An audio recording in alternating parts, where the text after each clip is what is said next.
PBNHS State of the School Address, ang pagbabago.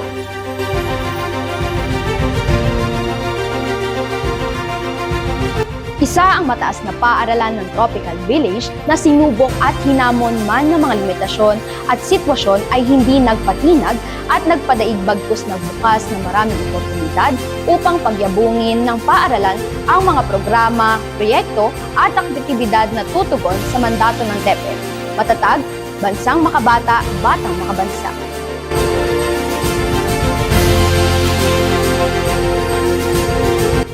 Ating tunghayan ang State of the School Address para sa taong panuruan 2022 to 2023. Sama-sama nating saksihan ang mga programa, proyekto at mga gawain na isinagawa at sinasagawa ng ating mahal na paaralan sa ilalim ng access, equity, equality, resiliency and well-being at maging sa governance.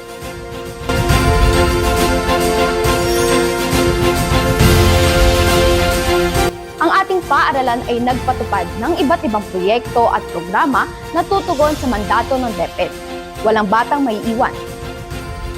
Sa taong panuruan 2022-2023, ang ating paaralan ay naglunsad ng proyektong tinatawag na Project Connect, create open networks necessary for effective communication and tracking of at-risk learners.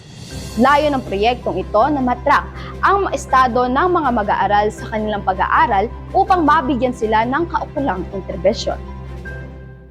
Sa pagtatapos ng taong panuruan 2022-2023, ang proyekto ay nagtala ng 53 completers dahil ito sa iba't ibang aktibidad tulad ng mga sumusunod: home visitation, parent-teacher conference, hapag sa paaralan school-based feeding program, share to connect activity, seminar, culminating activity, at moving up ceremony.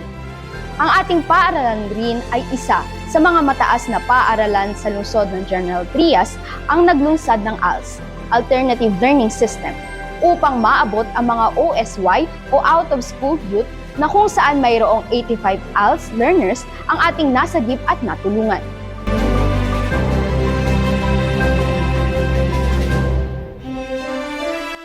Ang DepEd ay nagsagawa din ng mga hakbanging upang magbigay ng edukasyon sa maraming kabataan na nasa sitwasyon ng kawalan, anuman ng kasarian, kakayahan, psycho-emotional at physical na kondisyon, kultura at pagkakakilanlan ng relihiyon, at katayuan sa socio-ekonomiko upang maabot ang kanilang buong potensyal bilang aktibong miyembro ng kanilang mga komunidad at lipunang Pilipino.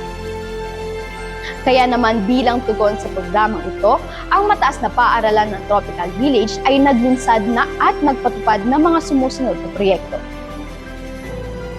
Sa taong panuruan 2022-2023, mas pinaigting ng ating paaralan ang pagpapatupad ng Madrasa Education Program para sa ating mga mag-aaral na Muslim.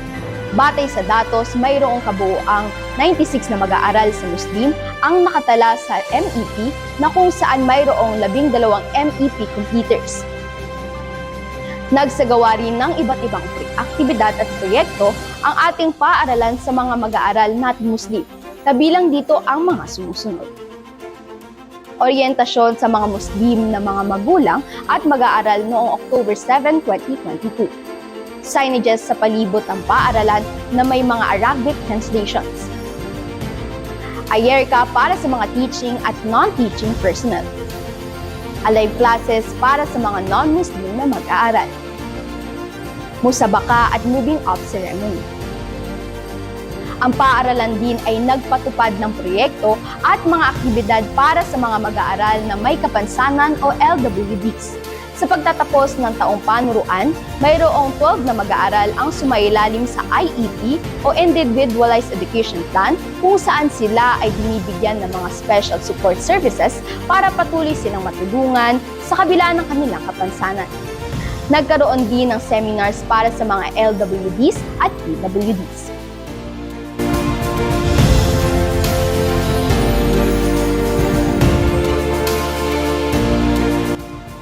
Mantra ng DepEd ay ang pagtitiyak na ang lahat ng mag-aaral mula kinder hanggang grade 12 ay magkaroon ng kompletong kasanayan sa lahat ng aspeto ng kanyang pag-aaral na nagsisilbing armas niya upang maging handa sa hamon ng totoong buhay sa labas ng paaralan.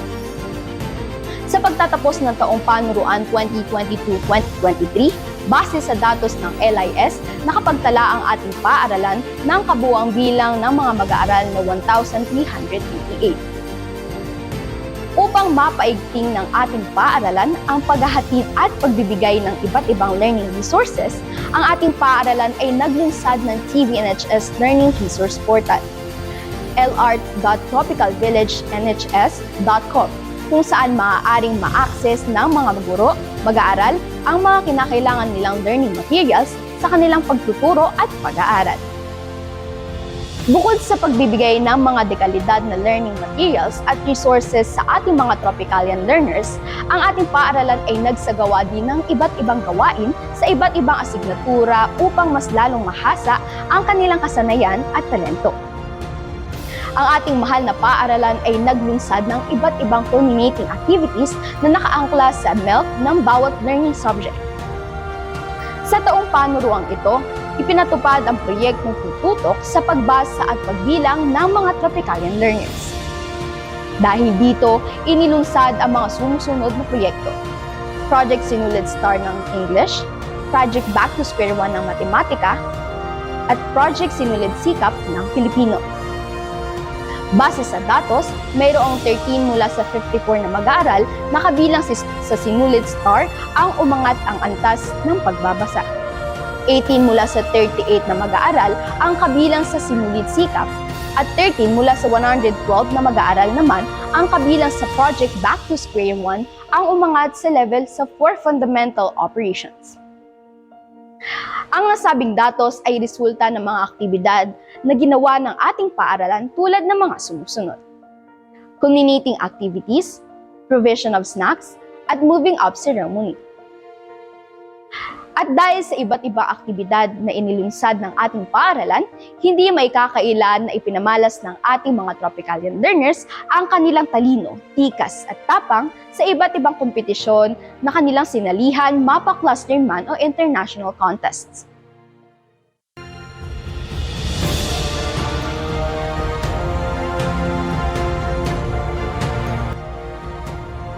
Para naman sa resiliency at well-being na kung saan dapat ang mga mag-aaral ay maging matatag, alam ang kanilang mga karapatan at may mga kasanayan sa buhay upang protektahan ang kanilang sarili at malaman ang kanilang mga karapatan na may kaugnayan sa edukasyon.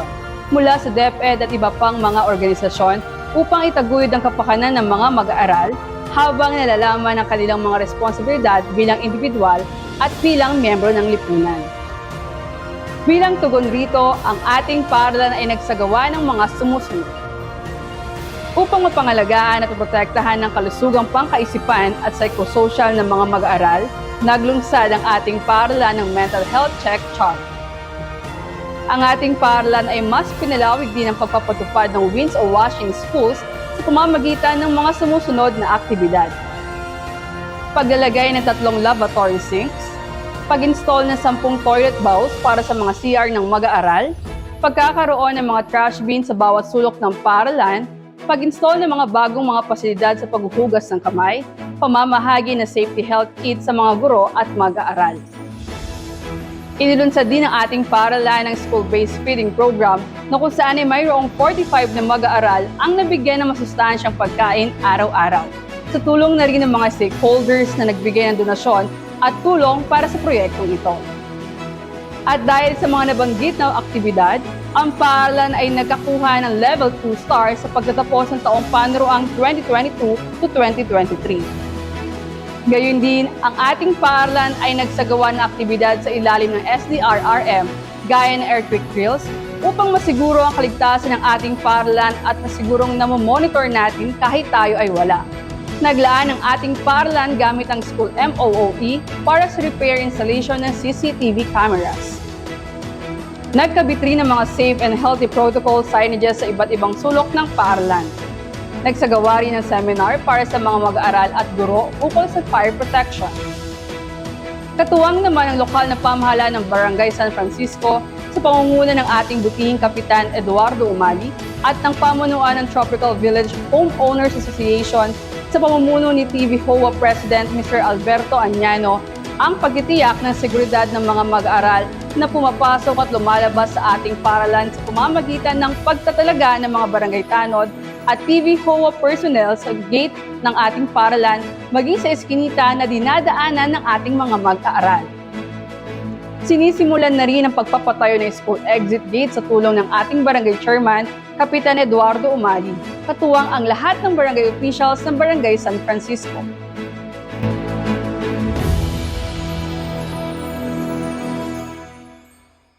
Para naman matiyak ang pananagutan, transparency, kahusayan, kakayahang tumugon, tuntunin ng batas, katatagan, pagkakapantay-pantay, pagiging kasama, pagbibigay kapangyarihan, at malawak na batayang pakikilahok sa ating paaralan.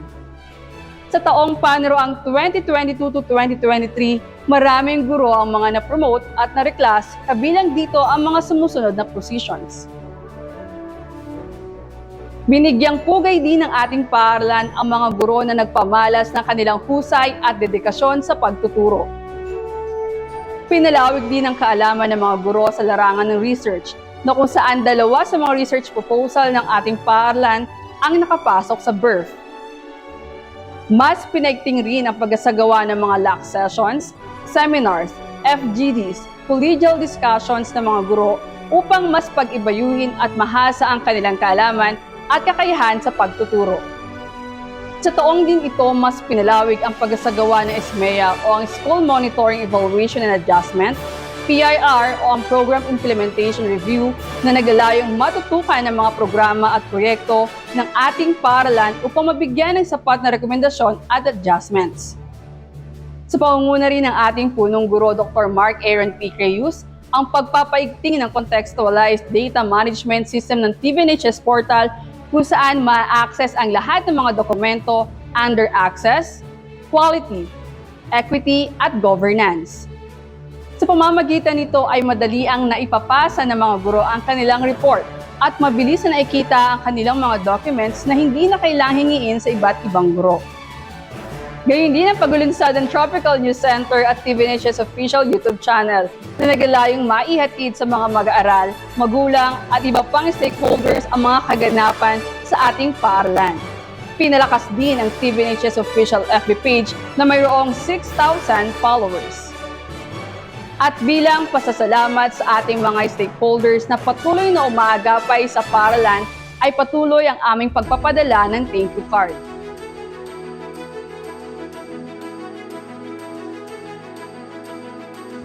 Ang ating paaralan sa pamumuno ng ating butihing punong guro Dr. Mark Aaron P. Creyus ay nagkaroon ng internet connection lines at mga router sa bawat building ng paaralan para maging Wi-Fi zone area ang buong school upang magawa ng mga guro maging ng mga mag-aaral ang mga bagay na ginagamitan ng internet connection.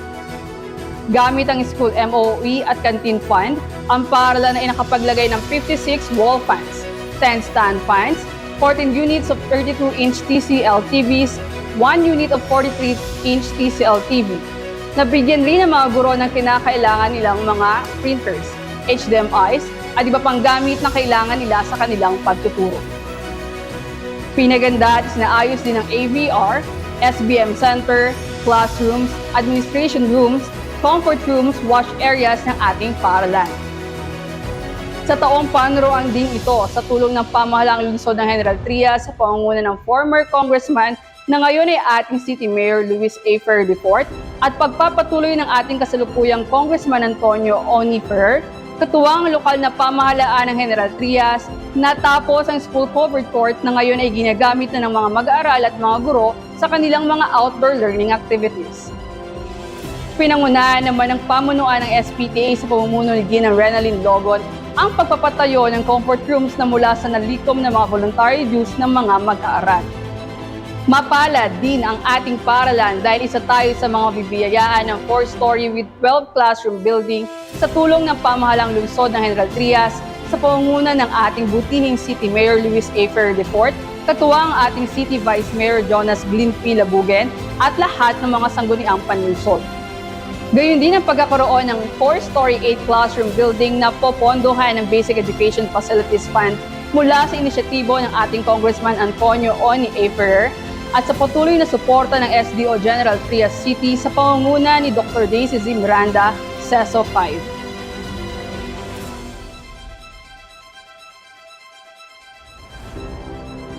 Sa taong panuruan din ito, bumuhos ang tulong at suporta ng mga stakeholders sa ating paaralan.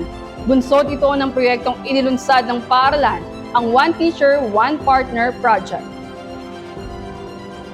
Dahil sa proyektong ito, maraming mag-aaral na nasa ilalim ng literacy at numeracy intervention projects, maging sa feeding program ang nabigyan ng pang-araw-araw na snacks sa kanilang mga remedial classes.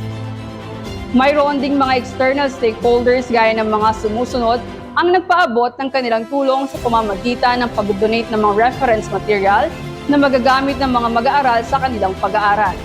Ilan rin sa kanila ay nag-sponsor sa feeding program na isinasagawa ng ating paaralan. Katuwang din ang ating mga stakeholders sa pagpapabasa sa ating mga mag-aaral na nasa ilalim ng Project Sinulid Star at SICAP. Pinalawak rin ng ating paaralan sa pamumuno ng ating punong guro Dr. Mark Aaron P. Reyes ang pakikipag-ugnayan sa ating mga external stakeholders sa pamamagitan ng paglulunsad at pagkakaroon ng School Governance Council, quarterly meetings at iba pa. Kaugnay ng pagpapaigting sa pakikipag-ugnayan sa ating mga stakeholders, ang ating paaralan ay nakakalap at nakatanggap ng mga sumusunod worth 263,854 pesos from various stakeholders. Kaya naman ang ating paaralan ay lubos ang pasasalamat sa lahat ng ating katuwang sa paghatid ng limitless possibilities para sa ating mga Tropicalian learners.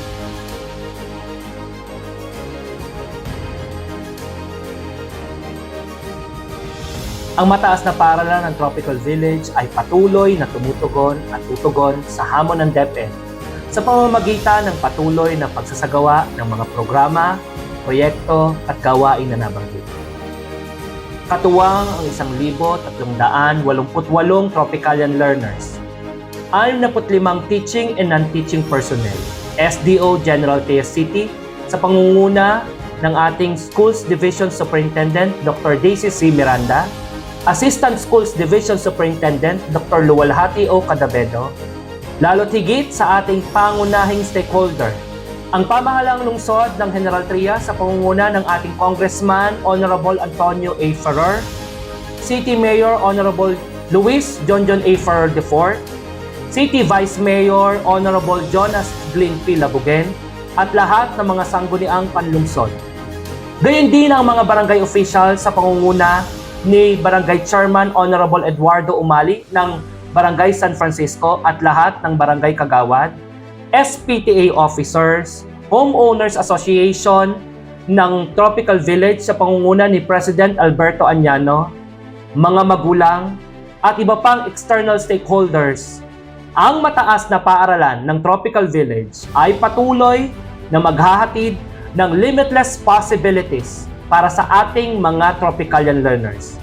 Patuloy ang pagbibigay ng dekalidad na edukasyon upang mas mahasa at maipamalas ang kanilang talino, tikas at tapang, tatak ng isang Tropicalian.